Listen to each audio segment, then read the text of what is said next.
Welcome to my YouTube channel টিকেজি chemistry academy. সুপ্রিয় শিক্ষার্থীবৃন্দ, আমি তরুণ কুমার গায়েন। আজকে অর্গানিক কেমিস্ট্রি 2 দ্বিতীয় অধ্যায় পলিনিউক্লিয়ার অ্যারোমেটিক হাইড্রোকার্বন, জাতীয় বিশ্ববিদ্যালয় বিএসসি অনার্স দ্বিতীয় বর্ষ। এই বিএসসি অনার্স দ্বিতীয় বর্ষের অর্গানিক কেমিস্ট্রি 2 এর একটি টপিকস আলাপ করব। সেই টপিকসটা হচ্ছে ন্যাপথ্যালিনের বন্ধন প্রকৃতি, দ্যাট ইজ ন্যাপথ্যালিনের বন্ধন দৈর্ঘ্য এবং বন্ধন কোণ সম্পর্কে আলাপ করব। সেটিকে আরও সুনির্দিষ্ট করে বলতে গেলে এই বিষয়টা তুলে ধরব যে ন্যাপথ্যালিনের C1 C2 বন্ধন দৈর্ঘ্য তুলনামূলকভাবে C2 C3 বন্ধন দৈর্ঘ্য অপেক্ষা ক্ষুদ্রতর। এই বিষয়টা নিয়ে এখন তুলে ধরব। ন্যাপথ্যালিনের যে কাঠামো সেটি আমরা জানি এরকম দেখতে। এখন ন্যাপথ্যালিনের যে দুইটা বেনজিন রিং এখানে ফিউজড আকারে আছে, তো ন্যাপথ্যালিনের বেনজিন রিং একটাতে বেনজিন চক্করের অনুরূপই আর একটাতে দুইটা ডাবল বন্ড আছে, অর্থাৎ ডাইনের মতো। এক্স-রে বিশ্লেষণ করে দেখা গেছে ন্যাপথ্যালিনের প্রতিটি বন্ধন কোণ হচ্ছে 120 ডিগ্রি। এখানে 120 ডিগ্রি, এখানে এটাও 120 ডিগ্রি, এটাও 120 ডিগ্রি, এটা 120 ডিগ্রি, এটা 120 ডিগ্রি, সবগুলাই 120 ডিগ্রি। এবং ন্যাপথ্যালিনের কার্বন কার্বন যে বন্ধন দৈর্ঘ্য সেটি কিন্তু সমান নয়। এখানে C1 C2 বলতে কি বোঝাইতেছে, এটা হচ্ছে 1 নম্বর কার্বনে 1 দিয়েছি, 2 নম্বর কার্বন, 3 নম্বর কার্বন, 4 নম্বর কার্বন, 5 6 7 8, এই যে কার্বনগুলা চিহ্নিত করেছি। এখানে ন্যাপথ্যালিনের সকল কার্বন কার্বন বন্ধন দৈর্ঘ্য কিন্তু সমান নয়। বিশেষ করে এই C2 এবং C3 বন্ধন দৈর্ঘ্যের তুলনায় C1 এবং C2 বন্ধন দৈর্ঘ্য কিন্তু ক্ষুদ্রতর। এখানে C1 এবং C2 এর বন্ধন দৈর্ঘ্য হচ্ছে 1.36 অ্যাংস্ট্রম, আর C2 এবং C3 এর বন্ধন দৈর্ঘ্য হচ্ছে 1.42 অ্যাংস্ট্রম।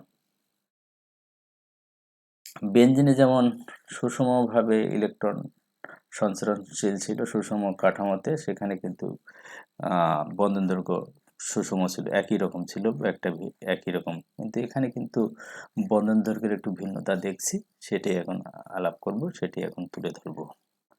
তাহলে আমরা এখানে দেখছি কি C1 C2 যে বন্ধন দৈর্ঘ্য সেটা ক্ষুদ্রতর C2 এবং C3 বন্ধন দৈর্ঘ্য অপেক্ষা।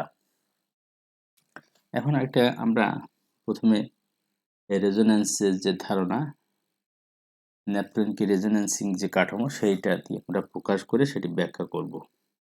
তাহলে ন্যাপথ্যালিন আমরা আঁকি।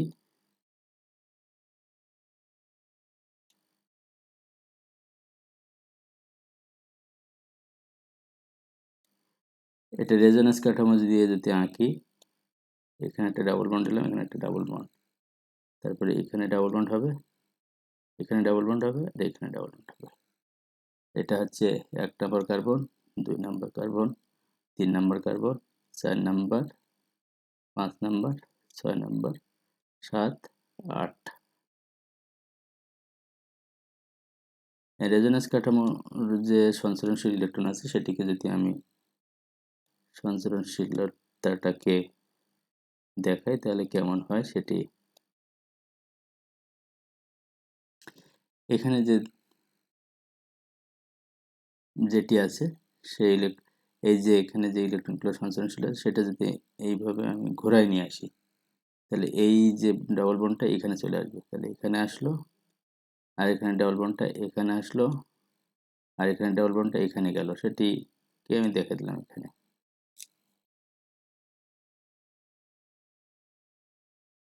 আর এখানে যে আসলো, তারপরে এখানে ডাবল বন্ড যেভাবে আছে সেভাবে দিয়ে দিলাম।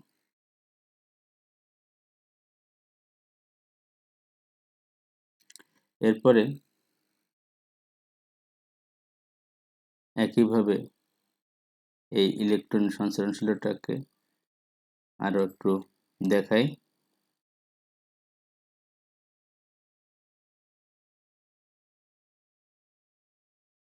এখানে ছিল, এই জায়গায় ডাবল বন্ডটা এই সামনে গেল, এখানে ডাবল বন্ডটা সামনে গেল, এখানেরটা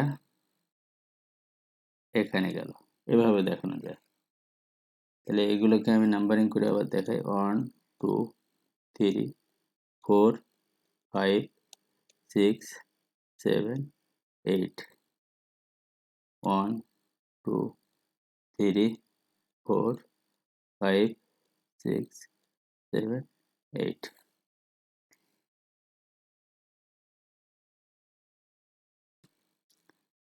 এখানে লক্ষণীয় C1 এবং C2 এবং C3 এই কার্বনগুলোর আমি একটু ভালো করে খেয়াল করব। C1 এবং C2 এই প্রথমটা যে এটি আছে সেটাকে A দিয়ে চিহ্নিত করলাম, দ্বিতীয়টা হচ্ছে B, রেজোন্যান্স কাঠামোকে B আর এটাকে C দিয়ে চিহ্নিত করলাম। প্রথমটাতে দেখছি C1 এবং C2 দ্বিবন্ধন প্রকৃতির, দ্বিতীয়টাতে দেখছি C1 এবং C2 দ্বিবন্ধন প্রকৃতির, তৃতীয়টাতে দেখছি C1 এবং C2 সিঙ্গেল বন্ধন প্রকৃতি। এরপরে C2 এবং C3 এর মধ্যে দেখব C2 এবং C3 প্রথমটা A এবং B তে সিঙ্গেল বন্ড, C তে হচ্ছে ডাবল বন্ড। অর্থাৎ রেজোন্যান্সিং কাঠামো A ও B তে C1 C2 দ্বিবন্ধন প্রকৃতি, অর্থাৎ এক্ষেত্রে C1 ও C2 পরস্পর দ্বিবন্ধন দ্বারা যুক্ত। আবার রেজোনেটিং গঠন C তে C1 C2 একক বন্ধন প্রকৃতির, এক্ষেত্রে C1 ও C2 পরস্পর একক বন্ধন দ্বারা যুক্ত। অন্যদিকে রেজোনেট গঠন কাঠামো A এবং B তে যেটি দেখছি সেটা C2 এবং C3 একক বন্ধন প্রকৃতির, এবং অর্থাৎ C2 এবং C3 পরস্পর একক বন্ধনে যুক্ত আছে। আর C তে যেটি দেখা যাচ্ছে C2 এবং C3 দ্বিবন্ধন প্রকৃতি, অর্থাৎ এরা পরস্পর দ্বিবন্ধন দ্বারা যুক্ত আছে। তো এখানে যেটি দেখা যাচ্ছে সেটি কি, C1 এবং C2 বন্ধনে একক বন্ধনের তুলনায় দ্বিবন্ধনের প্রকৃতি বেশি, অর্থাৎ 2/3 দ্বিবন্ধন চরিত্র থাকে।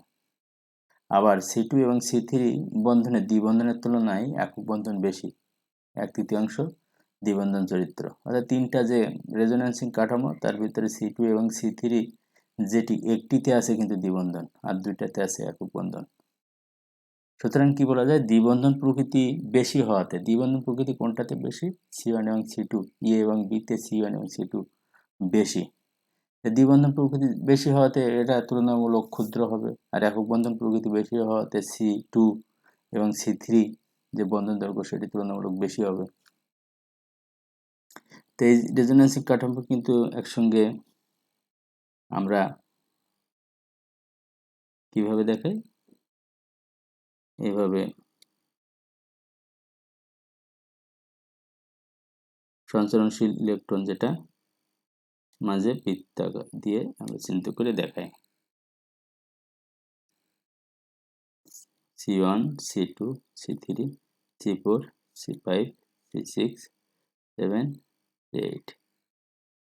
এই C এবং C1 এবং C2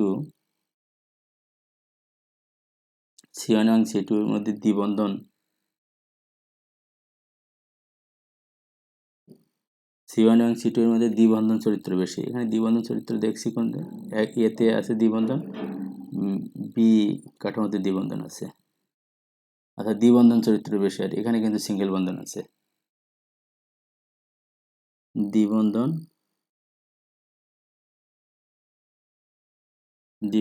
চরিত্র বেশি,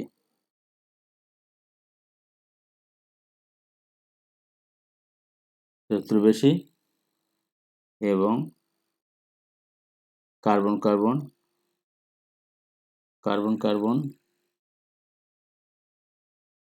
বন্ধন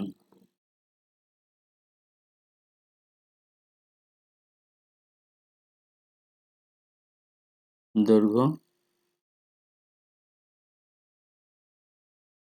কার্বন বন্ধন দৈর্ঘ্যের মান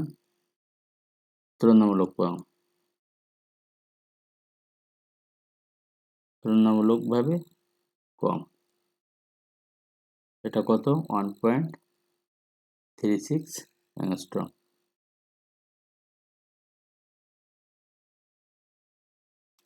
আর C2 C3 তে কি হচ্ছে,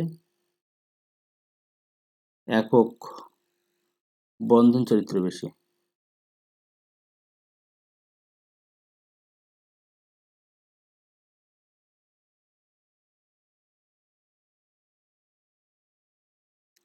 C2C3 এখানে একক বন্ধন, এখানে একক বন্ধন, এই জায়গাটাতে দ্বিবন্ধন।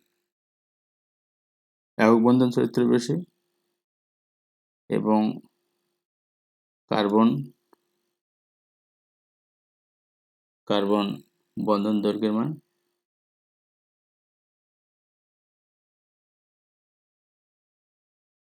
দৈর্ঘ্যের মান তুলনামূলক বেশি।